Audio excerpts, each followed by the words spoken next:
Good morning. ప్రభువైన యేసుక్రీస్తు వారి పరిశుద్ధ నామములో అందరికీ శుభాలు.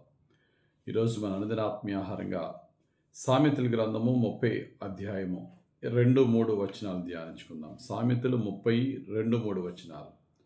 నిశ్చయముగా మనుషులలో నా వంటి పశుప్రాయుడు లేడు, నరులకున్న వివేచన నాకు లేదు. నేను జ్ఞానాభ్యాసము చేసుకున్న వాడును కాను, పరిశుద్ధ దేవుని గూర్చిన జ్ఞానము పొందలేదు. ఈ మాటలు చెప్తున్న వ్యక్తి ఎవరంటే సామెతల గ్రంథం 30 అధ్యాయం రాసిన వ్యక్తి ఆగూరు. ఈ ఆగూరు గురించి బైబిల్లో ఎక్కడా వివరంగా లేదు, కానీ బహుశా సొలొమోను గారి కాలంలో ఉన్న ఒక జ్ఞాని అని మాత్రం 100% చెప్పగలం. సొలొమోను గారు రాసిన సామెతల గ్రంథంలో 31 అధ్యాయాలు గల పుస్తకం అది. అందులో ముందు 29 ఆయన రాశారు. 30వ అధ్యాయం ఆగూరు, 31వ అధ్యాయం రాజైన లెమూయేలు తల్లి చెప్పిన మాటలు. అయితే నాకు బైబిల్ గ్రంథంలోనే నాకు చాలా నచ్చిన, నాకు ఇష్టమైన, ప్రతిసారి ఎన్నిసార్లు చదివినా ఆనందించే అధ్యాయము సామెతల గ్రంథం 30వ అధ్యాయం.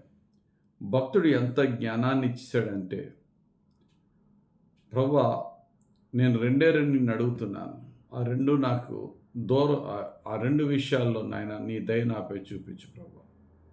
ఆ రెండు మాత్రం నాకు ఇవ్వద్దు ప్రభువా. ఏంటట? పేదరికమును ఇవ్వద్దు, ఐశ్వర్యమును కూడా వద్దు ప్రభువా అని అడుగుతున్నాడు దేవుడు. పేదరికమును ఇచ్చాను అనుకో, నేను దొంగిలి నీ నామమునకు నాయన దూషణ తెస్తాను. అలా కాకుండా కావలసినంతకంటే ఎక్కువ ఇచ్చేసామనుకో, అసలు యెహోవా ఎవడందునేమో దేవుడితో నాకేటి పని అంటాను. నన్ను కంట్రోల్ చేయడానికి నాకు తగినంత ఇచ్చి నన్ను నీ యొక్క బిడ్డగా నడిపించు ప్రభువా. ఎంత ఆత్మీయ జ్ఞానం అండి, ఎంత అద్భుతమైన జ్ఞానం. నా బుద్ధికి మించినవి కొన్ని ఉన్నాయి అంటాడు. ఏంటయ్యా నీ బుద్ధికి మించినవి అంటే?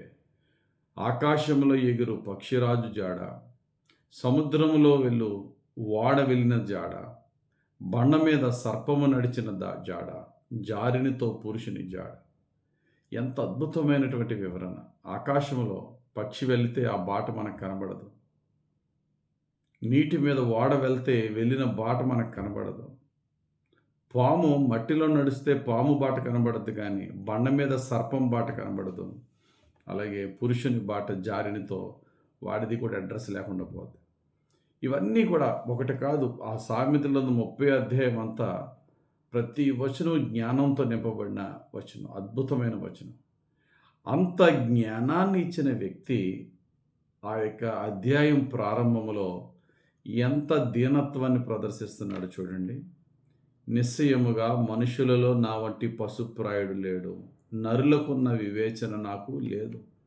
నేనేదో తెలివైన వాడినో, నేను గొప్ప వివేకము కలిగిన వాడిని, వివేచన కలిగిన వాడిని నేను రాయట్లేదు. ఇది నాకు డిగ్రీలు లేవు, నేను చదువుకోలేదు, నేను జ్ఞానాభ్యాసం చేసుకున్న వాడిని కాను. ఎంత హ్యూమిలిటీ ఉన్నప్పుడు చదువు కంటే ఎక్కువ, మహాజ్ఞాని సొలొమోను కంటే ఎక్కువ. ఎంత దీనత్వముతో పాటు దేవుని మీద ఆధారపడిన వ్యక్తి కాబట్టి ఆగూరు ఎంత అద్భుతమైన వాక్య సత్యాలను మనకు అందించాడు. మన జీవితంలో కూడా ఆగూరుని చూసి చాలా నేర్చుకోవాలి. ఆగూరు అనే మాటకు అర్థం ఏంటంటే కలెక్టర్ ఆర్ గ్యాదరర్, అనగా సమకూర్చువాడు. ఇతడికి డిగ్రీలు లేకపోవచ్చు, కానీ దైవ భయము, దైవ భక్తితో దేవుని గూర్చిన జ్ఞానాన్ని సమకూర్చి లోకానికి అందించిన గొప్ప దైవ సేవకుడు ఆగూరు. నీ జీవితంలో, నా జీవితంలో కూడా దైవ జ్ఞానం కావాలా, దేవుడిచ్చే రెవల్యూషన్స్ కావాలా, ఏ పుస్తకాల్లోనూ దొరకదు. జీవితంలో ఎలాగ ఆశీర్వదింపబడాలా, ఎలాగ దేవునికి ప్రీతికరంగా జీవించాలో ఏ పుస్తకంలో దొరకదు.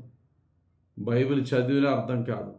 దీన మనస్సు, భయభక్తులు గల హృదయంతో ఆయన పాదాలు ఎదుట గడిపినప్పుడు మనుషులు రివీల్ చేయలేని గొప్ప సత్యాలు దేవుడు మనకి రివీల్ చేస్తాడు. కాబట్టి ప్రియులారా, ఈ ఉదయకాల సమయన ఆగూరు జీవితాన్ని మనం ఒక బెస్ట్ ఎగ్జాంపుల్గా తీసుకుని మన జీవితము జ్ఞానవంతమైన జీవితం ఉండాలి అంటే ప్రారంభము వినయముతోనే ప్రారంభమవుతుంది.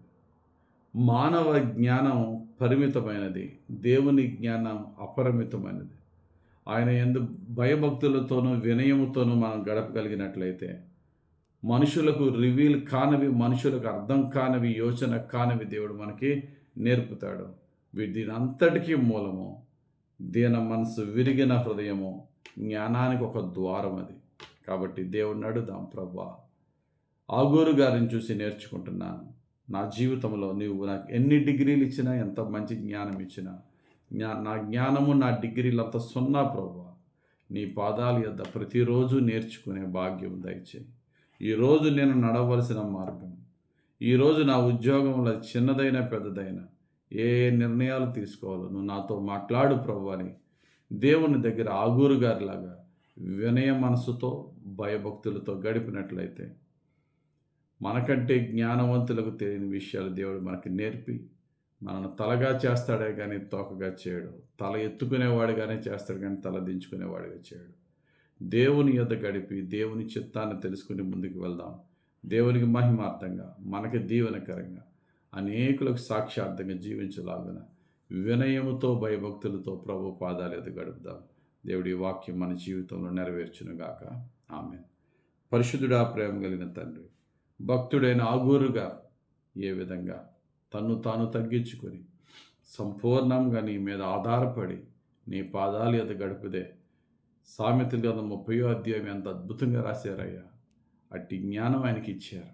ఈరోజు మా అనుదిన జీవితంలో, మా ఉద్యోగాలలో, పరిచర్యలో, వ్యాపారాలలో నీ పాదాలు ఎద్ద గడిపి నీ చిత్తం తెలుసుకుని వినయముతో, భక్తితో అయ్యా నీవు మాకు నేర్పుతున్న, మీరు రివీల్ చేస్తున్న జ్ఞానముతో, నీ వాక్యం ద్వారా బయలుపరుస్తున్న నీ సత్యాలతో మా జీవితాన్ని నీకు ప్రీతికరంగా కట్టుకొని చక్కగా జీవించే భాగ్యం మాకు దయచేయమని యేసుక్రీస్తు ప్రభు పరిశుద్ధ నామంలో ప్రార్థించి వేడుకొనుచున్నాం తండ్రి. ఆమేన్. తండ్రి యొక్కయు, కుమారుని యొక్కయు, పరిశుద్ధాత్మదేవుని అభిషేకం వలన ఆగూరు భక్తుని వలె వినయముతో, భక్తితో, దైవ జ్ఞానముతో నడిపించి దీవించును గాక. ఆమేన్. God bless you. Have a very blessed day.